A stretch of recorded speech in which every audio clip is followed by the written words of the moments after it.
Welcome back. Today, as promised, Julie and I are presenting to you your 12-month proven center of influence and past client plan. So there are going to be a lot of notes in today's podcast, a lot of details in today's podcast. And as always, if you want the exact notes that Julie and I are presenting to you guys today, you can get them from harrisrealestatedaily.com, which is our new newsletter.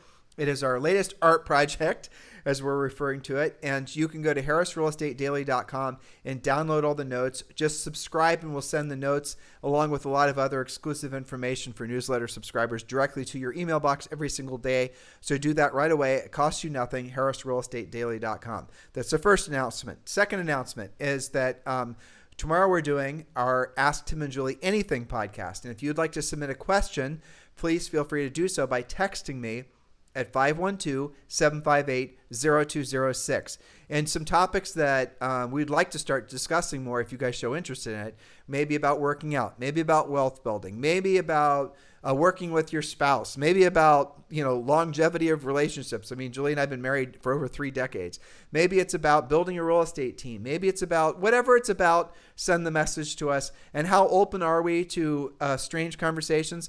Well, here's one. We started a strange conversation on Instagram recently where I started putting up pictures of when we took our daughter to Area 51 to visit the Alien Museum. So there's that. So to say Julie and I have varied topics, I wouldn't go as far as to say we're polymaths, but we like all kinds of weird stuff. So whatever you guys want to talk about. We talk about French bulldogs, we're in. We're in. So send us the questions at 512-758-0206. And the third announcement is a correction. I was commenting on John Walkinshaw up in Canada, and it turns out I got some of the numbers wrong. His numbers are actually a heck of a lot more impressive than what I said. Well, as an individual agent selling in Canada, and John lives in an area called Orangeville, which is part of Ontario, Canada. He is number 1 in his province of Ontario, number 12, and these are EXP stats, number 12 in all of Canada, having sold 33.5 million worth of transactions, 56 ends, as they say. Mostly listings. So if you've got referrals for anywhere in Ontario, John's your guy. He sells them big and small, ranch, farm, a little bit of commercial, a lot of normal residential, a fair amount of luxury residential. He can handle that for you. So he's your guy. And kudos to you, John, for being number 1 in Ontario. And also, Julie, can you text him right now and let him know I'd like to redo his interview? I just want to redo that one again. He'll be great. As a matter of fact, ask him if he wants to do it this Friday. So we are doing a bunch of interviews for high caliber agents and really true real estate influencers, not just people that say they're influencers because they have a lot of followers on Instagram, but the actual movers and shakers in the real estate industry that many of whom we are friends with or their coaching clients. I did one last week with Ricky Caruth, who was a coaching client, a whole bunch of other folks that you guys will recognize the names of. So those interviews are going to be available exclusively to Harris Real Estate Daily subscribers.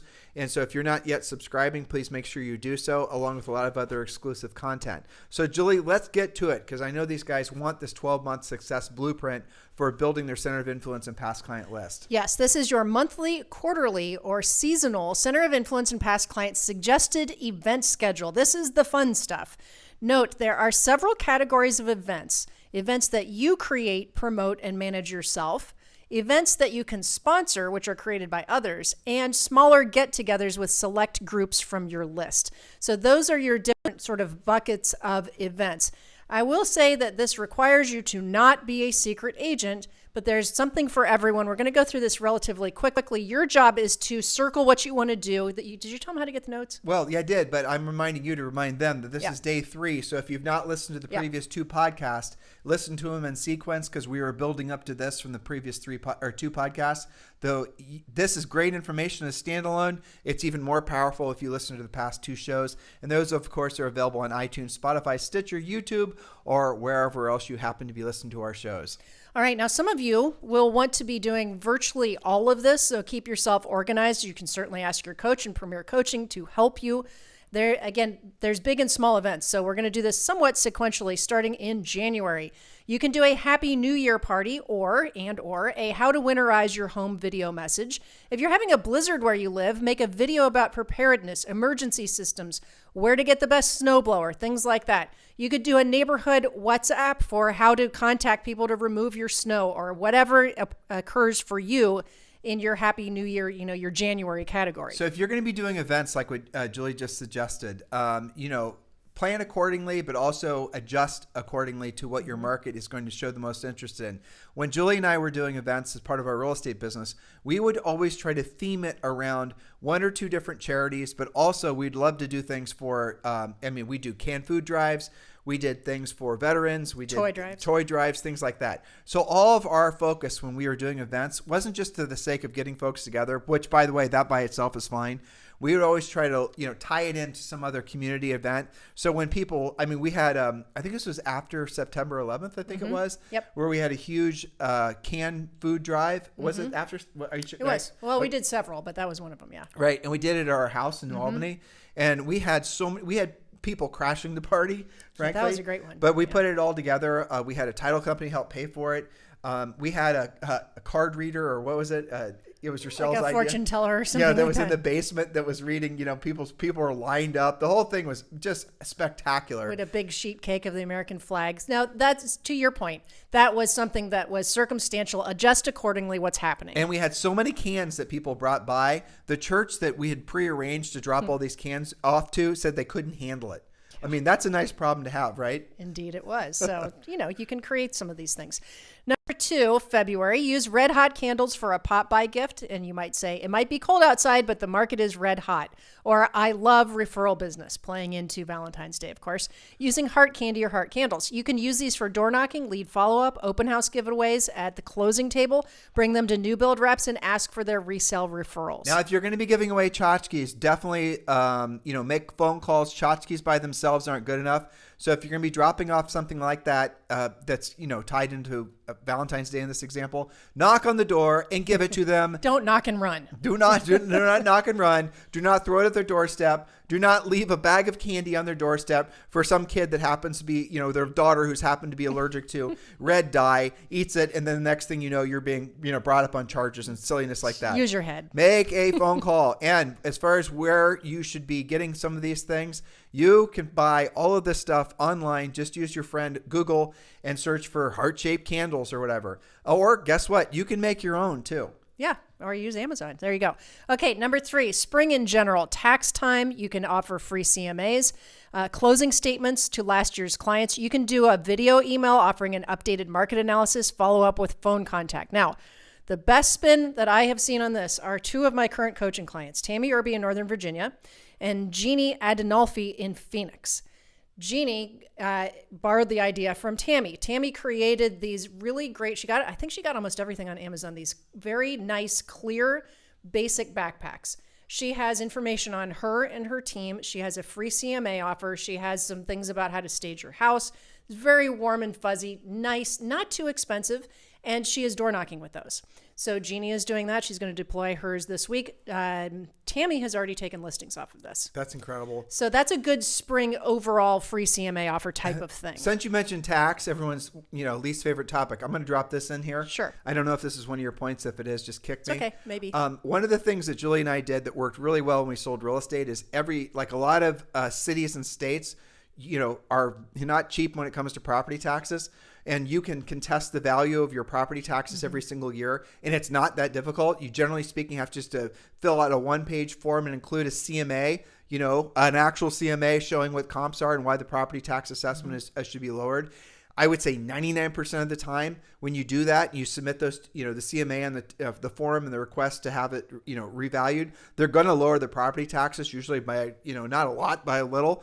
So one of the things we would do that was highly effective was we would call our centers of influence and past clients. We'd let people know about this process where they can lower their taxes. We would give them the forms, offer to do a CMA. And do you think people were looking forward to those calls? Because obviously we were putting money in their pockets. We were doing something of service that nobody else was doing. Think outside of the box, guys. Well, that's right. I think everybody knows that you can fight your property tax, but not everybody knows how to do it. It's very simple. And it's very simple. So when you're looking for something of value, that literally has value. And when you're calling them and you're offering to do an assessment of their property's value, what a killer way of saying, oh, by the way, now they've got you on the phone. Who are the 2 or 3 people that you can think of that are buying and selling real estate that I should be helping this year? Exactly.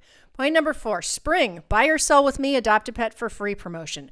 Work with your ASPCA or local shelter for a specific format. They often promote this to you and for you with press releases or events like through PetSmart Adoption Days.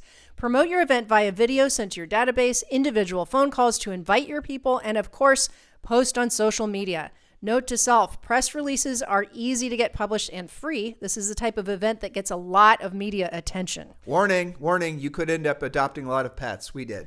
Not that we would know. That was a mistake. Be very careful. That buy or sell with me, adopt a pet for free was Julie's idea back when we were like, 24 and 25. And at that time we had 4 cats and 2 dogs. So you've been warned. Yes, you have been warned. Exactly. All right. Number 5, we're up to May. Memorial Day parades, especially if you're in a military or historic town.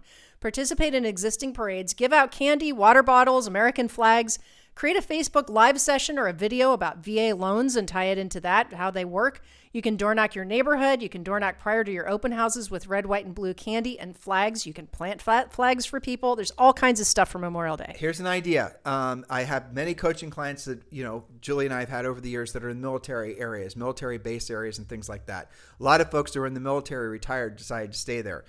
And there's parades that happen all the time. And you can do a trade in your American flag promotion where you can essentially let the marketplace know that you're going to have brand new American flags for sale. Make sure you buy American flags made in America, by the way. Yeah. All right. And I'm not suggesting that you give them away unless you want to, but sell them and tell them they could trade in their old flag that might be a little long in the tooth. It's considered unpatriotic to fly a flag that needs that's repairs. Ratty. So Yeah. that's ratty. So anyone who's certainly a veteran is going to respect and appreciate that. Be creative. Like I said, tie in what you're thinking about doing to your market. Don't try to go in the middle of, Murphy, North Carolina, where Julie and I have our vacation home, and do some sort of, something that's going to be completely out of alignment with what the people are going to expect in a marketplace. Read the like room, that. right? Exactly. Read the room.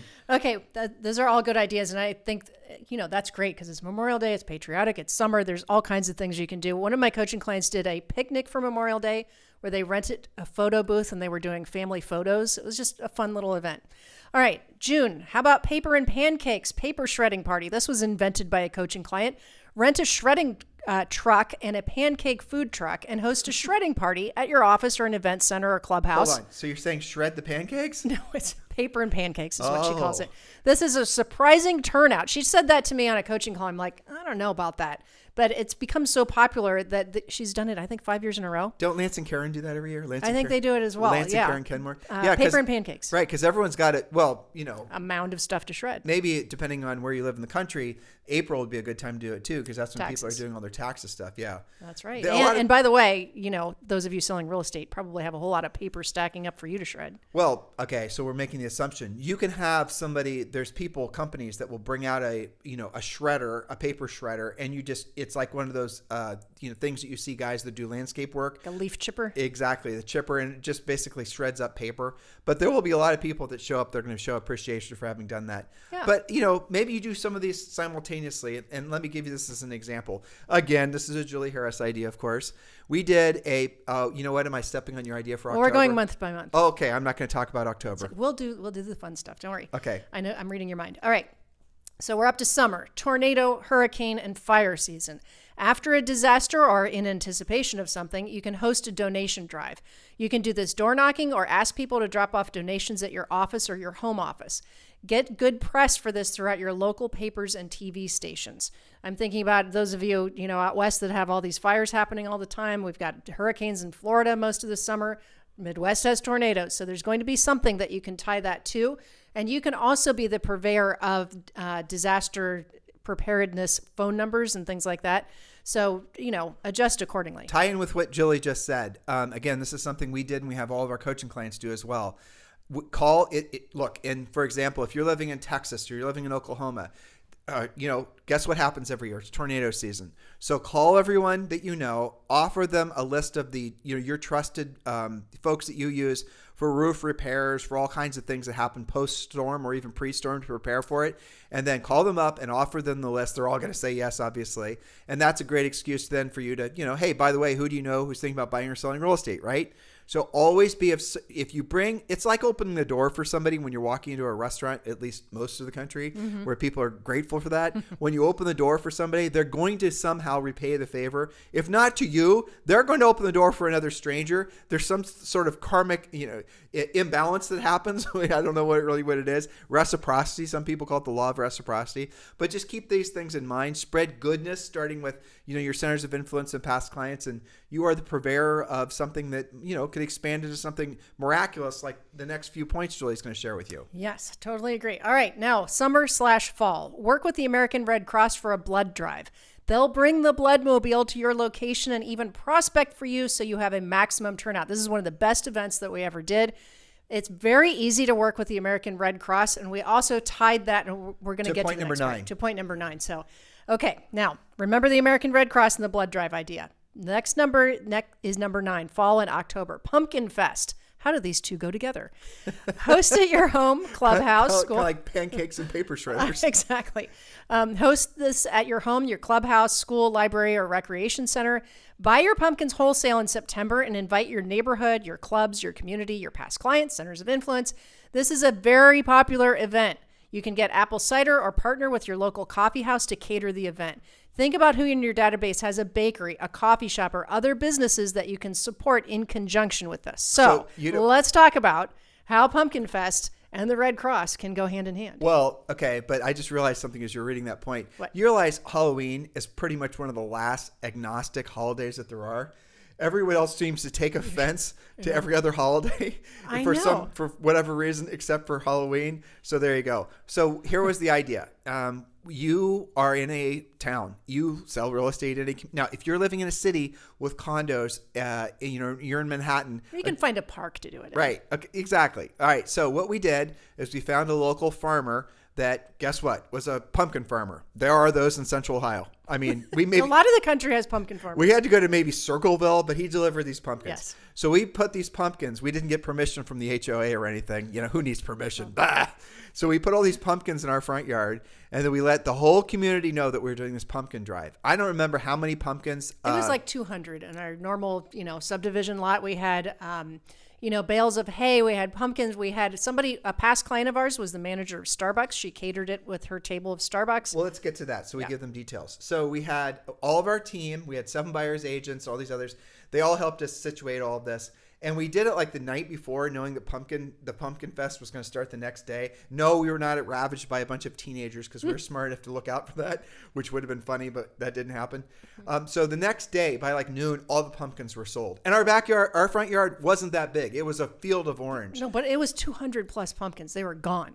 Exactly. So we knew that was this was a winning idea. Now, how did the money work? We bought the pumpkins. We sold the pumpkins for what we paid for. No. Did we margin them?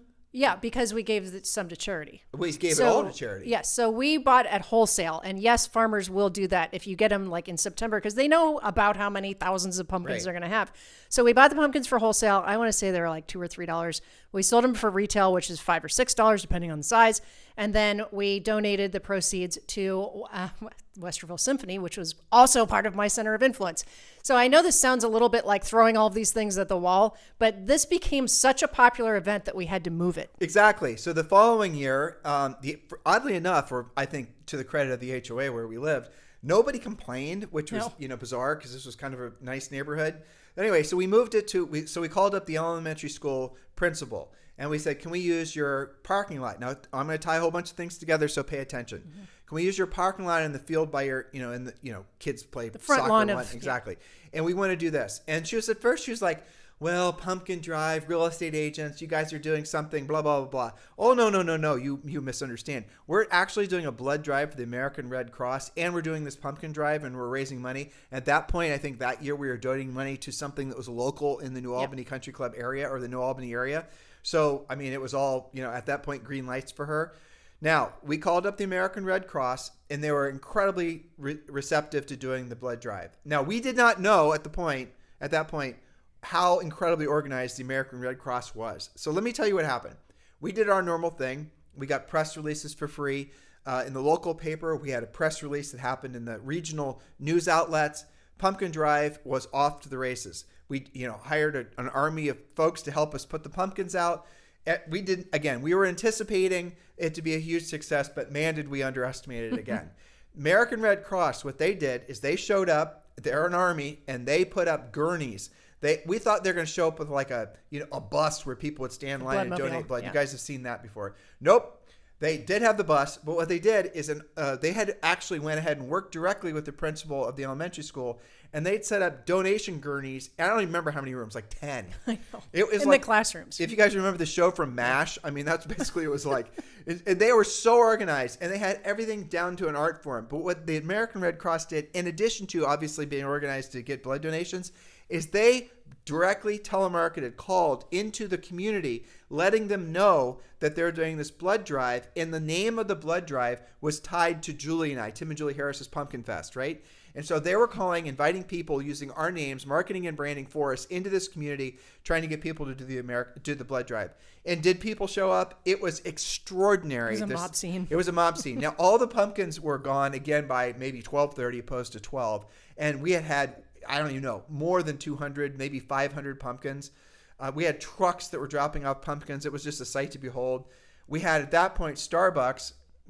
Turns out Starbucks, every local, Starbucks, their manager, if you ask the manager, they will sponsor through coffee and sometimes other things, not money, but coffee, your local event. So they'll show up, they'll donate coffee, they'll have their branding on it, the whole thing, for free.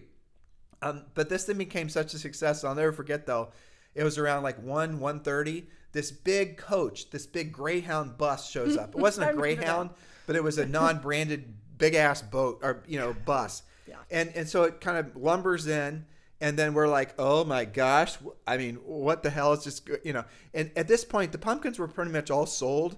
The blood drive was still going on, but the blood, and so all these folks from this old folks home, or whatever you call them nowadays, retirement community, got off the bus there to buy pumpkins, and most of the pumpkins were sold. So, I mean, again, next year we sold out. We did better, and we bought more pumpkins. Well, every time you do these events, you learn more and more.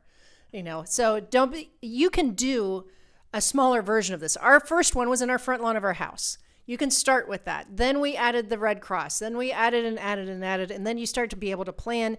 You realize that the Red Cross really has their act together. They keep a database of anybody in the community that regularly donates blood, and they call and they make sure that person shows up. Bring a friend. They prospect the community.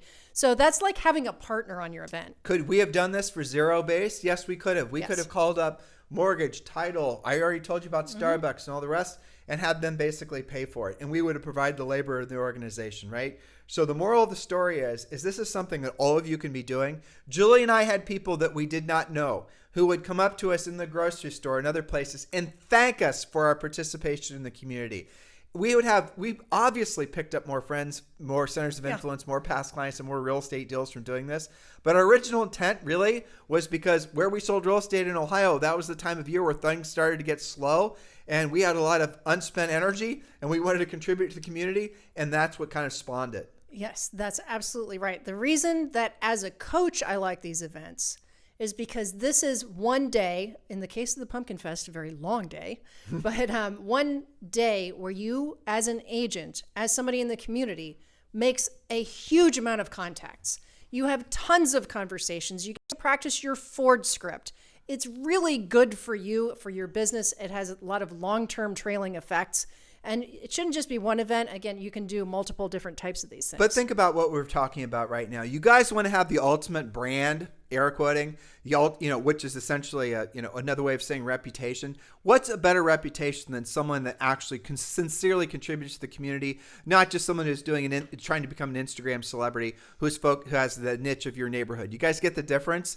This is how you elevate your brand, if you want to tie it to the modern vernacular. Even if you're a new agent, you can still pull this off. But if you're a seasoned veteran agent, you already have a lot of name recognition and past successes in the community, this is absolutely a home run idea.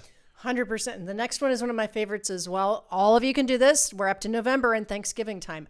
Host a Thanksgiving food drive. You can promote this on your website, Facebook page, Instagram, etc., personal phone calls, submit press releases to your local media. Partner with an existing food pantry or church to get additional support and press. Plus, you have to have some place to take your food drive items. You also can have a Friendsgiving event at your home or restaurant. That's separate. We're just working with the Thanksgiving theme here.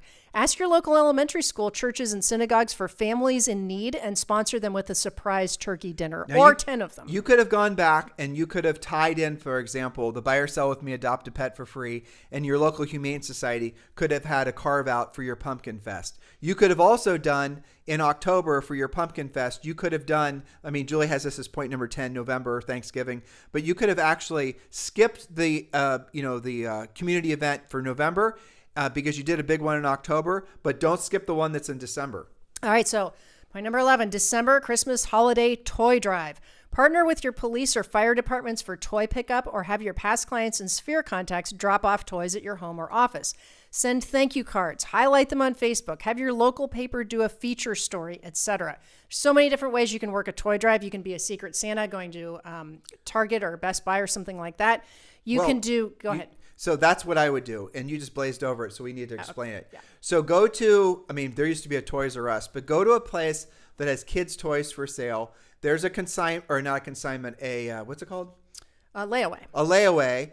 Ask the store manager, tell the store manager you want to actually pay off the layaways for folks that have been paying off, laid away. You guys know what I'm talking about? Christmas presents. Presents. Or what have you. So what happens is some of you don't know this, so I shouldn't assume you do, but stores have layaway things where if you don't have the money to buy whatever it is, it's like you can go in there like in whatever month it is, October, you can Christmas shop for your kids. They put them in the back, and then you go in there every single month and you essentially pay all those things off. Yeah. Right. People do that. Even people, frankly, that don't have any money and don't have any credit are the ones primarily that do this.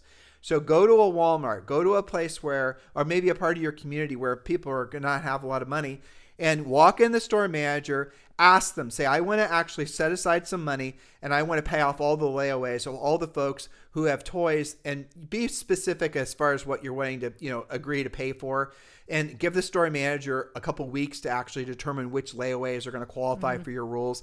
Julie and I always made it so they had to be presents for kids under a certain age.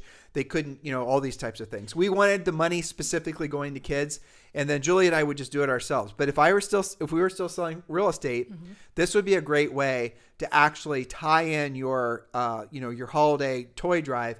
If you don't want to deal with a toy drive, because frankly, the firefighters do a great job of that. They do. What I would do is take it to the next level, what I just said, and maybe you use your own creative juices to figure out how to do this. But say that you're going to you raise money to pay off all the layaways for the kids at these 3 Walmarts or whatever it's going to be. And that would be another way for you to essentially be contributing in a meaningful way during the holidays. It's a great way to do some direct giving that doesn't have any middleman in the way. Exactly. And know that what you're doing is going to very targeted cause. So you might be surprised. One of the things that I would focus on this, if you're going to Walmart or Target or whatever, start with anybody who has toys specifically on layaway this time of year, going into the holidays time of year, and say, I want to start with anybody who is making payments on $25 or less.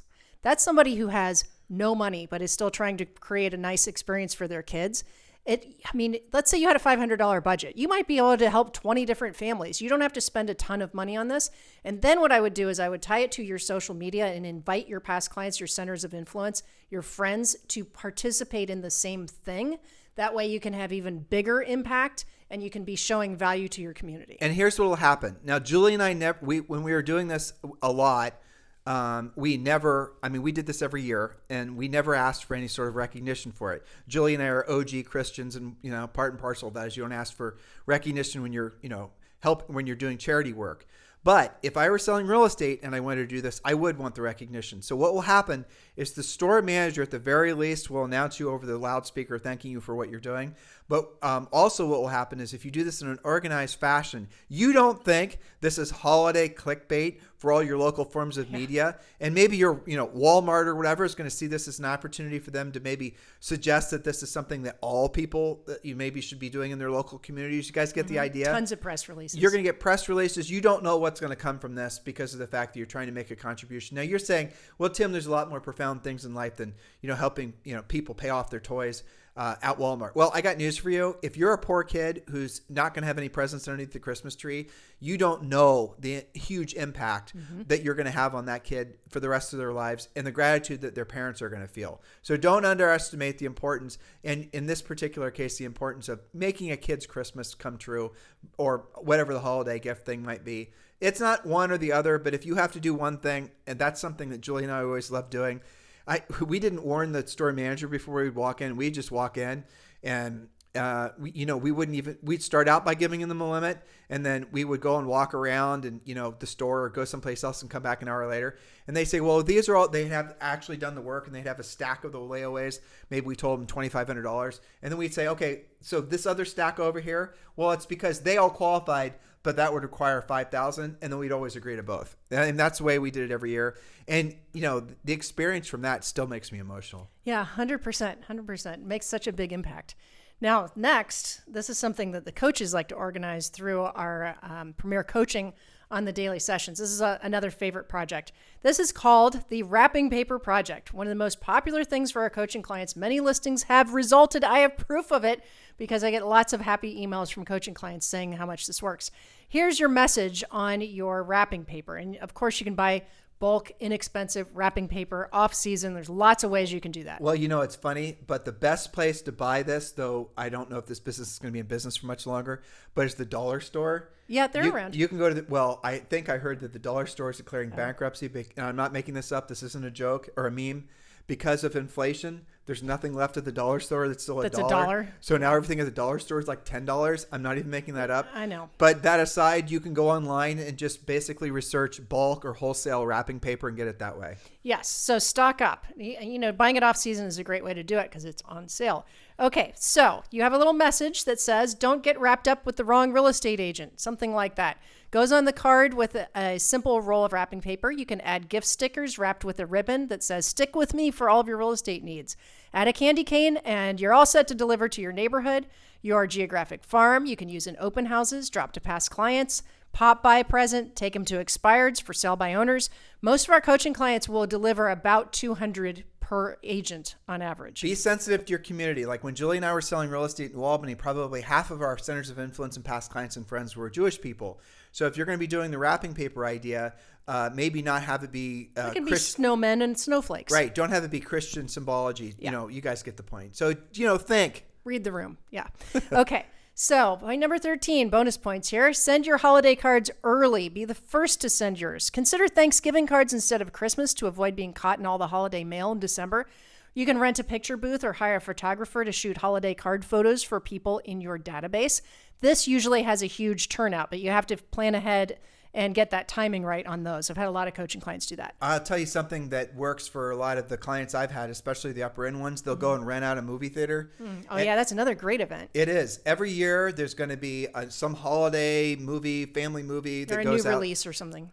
Yeah. That comes out every single year. And what you're going to do is you rent the movie theater for like a Saturday afternoon. And, it doesn't cost much. It's like $300 or something. In some cases, it's like $100 because they want people Saturday afternoons. People don't usually watch movies anyway.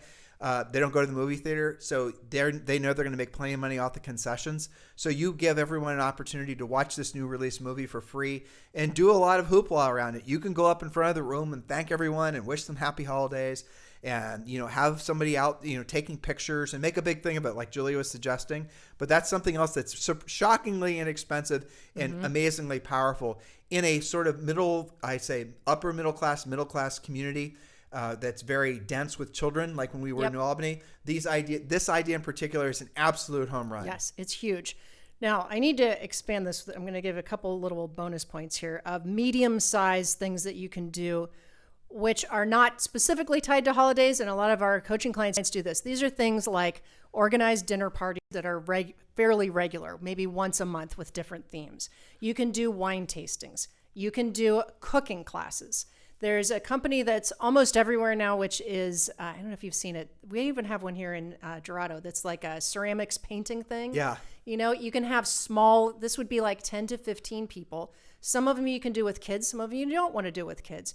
You can have a spa party. You could do a pop-up shop. There's so many different versions of these smaller events. Well, we know, and some of our introverted folks, frankly, they don't want to do these big, gala type things. And so what they'll do is they'll invite two couples over at their homes like once a month or twice a month that don't know each other. Yeah. But they're the nexus, right? So the agent's the nexus. They're the ones that know all the other people, the connector. And so then they are helping these people make new contacts and new friends. You don't have to do it at your house. You could do it at a restaurant as well if you don't want to go through the effort or don't have a house that's going to be good for, having little get-togethers.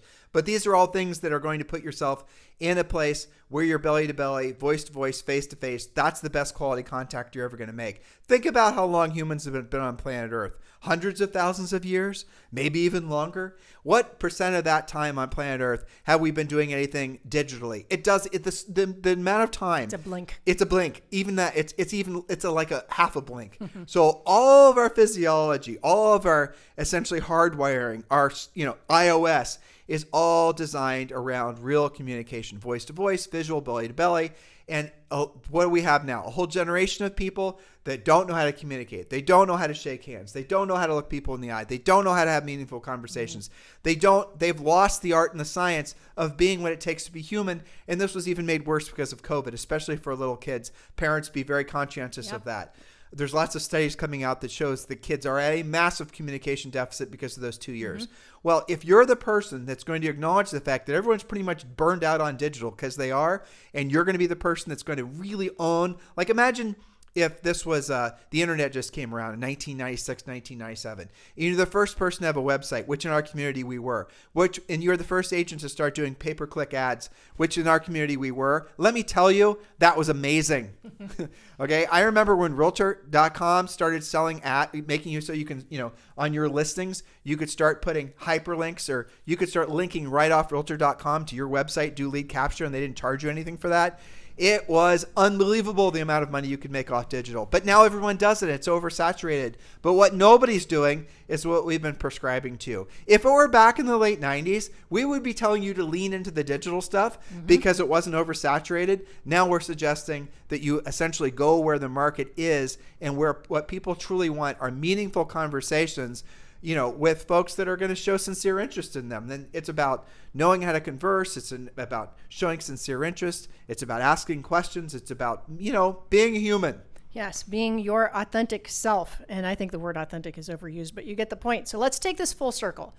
Back when we started this series of 3 podcasts, our point was you need more business. Everybody listening needs more business. It's part of the reason you're listening. It's why you get into Premier Coaching. It's why you get more involved with us. Okay, so that's a fact. Everybody would prefer to have business from people who already know, love, and trust you. We know for a fact with many studies where the decision tree is, who do I already know? So set it up. We did it yesterday. You're making me repeat it, but I don't want to skip over this in case they didn't listen to the previous 2 podcasts. So if you are trying to decide to hire a roofer, forgive me for repeating what I said yesterday, but it is important. You need to hire a roofer. Your roof is leaking. The first thing you're going to do is you're going to ask yourself, do I know a roofer? If you don't, what are you going to do naturally, listener? You're going to go and ask a trusted friend or advisor for the name of a roofer that they, trust, right? And if they don't know somebody, then you're going to respond to an ad. Only 7% of the time does any consumer make their buying decision based off an advertisement, especially when it comes to professional services, and that's what you guys are. They make all their decisions based on someone they've used in the past or a referral from a trusted friend or advisor. I want you to think about what I just said. Why are you spending so much of your time, money, and effort and aspirational, your potential on something that works so few number of times when you now know for a fact that most people are deciding who they're going to use based on someone they already know or a referral from a trusted friend or advisor? If you're a new agent, And you're saying, well, I don't have any past clients. Sorry, that does not mean that you don't have the ability to build a center of influence and past client list. We teach you how to do that. It's going to start with centers of influence that will turn into past clients, and then you have an expanding list. No matter where you are in the real estate success, career, spectrum, you need to be focusing all your best energies on the past, what we taught you in the past 2 podcasts, because it all leads up to this. That's right. So in conclusion, your job is to be the one that answers the question, who do I already know who's in real estate? Oh my gosh, I run into Tim and Julie all the time at different things. They're such an asset to our community. I saw them doing this toy drive last month. Be the one that somebody already knows so that other agents say, oh my gosh, how is that Tim got that beautiful listing? Oh, it must be because somebody already knew him. I thought you were going to say, how did Tim get that beautiful of a wife? Oh, I'll take that too. So, in conclusion, be the one that they already know, and don't worry about the cold stuff. You know how I got that beautiful wife? I prospected her a lot. You did. I did. I'm going to tell you guys. We had real conversations. I'm going to tell you guys a funny story. Oh, no. Oh, boy. I love telling stories because Julie doesn't know what the hell I'm going to say. Mm-hmm. All right. So, Julie and I met in high school. Right now, yeah, I know that was a ways ago, but we met in high school. Yes, people used to meet in high school and actually marry their high school sweethearts, yes, which is what we did. Well, there was another guy that was trying to court Julie and prospect Julie. All right, so there was a homecoming. Was it homecoming? Yep. That was coming up, and it was Julie's sophomore homecoming. Mm-hmm. I was a junior. All right, so I did some homework. I found out from her friends, Jill. I remember asking Jill about what kind of flowers Julie likes. Well, it turns out Julie was an allergenic time bomb who is allergic to just basically everything on planet Earth, especially roses. Julie has a strange allergy to this day to roses that she'll get something called rose fever, and she, if not treated with antihistamines, actually could essentially not be able to breathe. I mean, that's how bad it is. It's one of the main reasons we moved to Puerto Rico because there's virtually nothing here that she's allergic to. That was the number one reason we moved here. But that aside, so I find out she's allergic to basically every plant on, certainly in Central Ohio, with the exception of carnations. Right. So that was the only thing she wasn't allergic to as far as flowers go. Now, the other boy who was trying to court her went and spent all his money on the most beautiful, you guys guessed it, what would it be? Gathering of roses? Yes, bouquets of roses. Yes, and it was an enormous number. Enough to kill me for sure. Yeah, exactly. It was the ultimate stink bomb from Julie's perspective. So she couldn't even have the damn things in the house. So the florist comes and delivers these things. They cost this. He worked at a bakery and he must have spent all of his money to buy Julie these roses. He figured, well, they were beautiful. I might take Tim out with one, right? Okay. So I found out that she wasn't, so I ended up spending like 49 cents and deliver them myself and drop them off at her door. And I saw these roses that were sitting out and I was like, oh, I won this game. And you were cuter too. Oh, well, that helped. Also, you weren't trying to kill me inadvertently. Yeah, exactly. So do your homework, guys. Ask lots of questions. How did I end up telling this story? I don't know. Yeah. Well, anyway, there you go. There's a fun little story that I thought I'd share with all of you. Hey, in the meantime, guys, thank you for keeping us the number one listened to daily podcast for real estate professionals in the United States. Please do us a favor and give us a 5-star review over on iTunes. It means the world. Lets iTunes know that you're getting some benefit from this podcast, and then we'll share our podcast with many other agents as well. Guys, we are living our life's mission, being of service to all of you.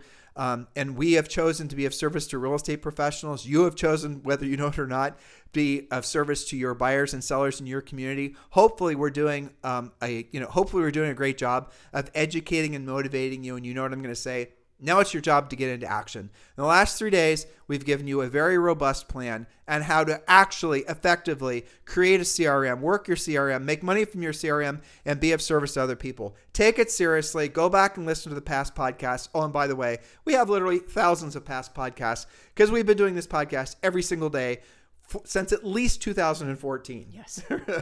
So you guys have a fantastic day. We'll talk with you on the show tomorrow.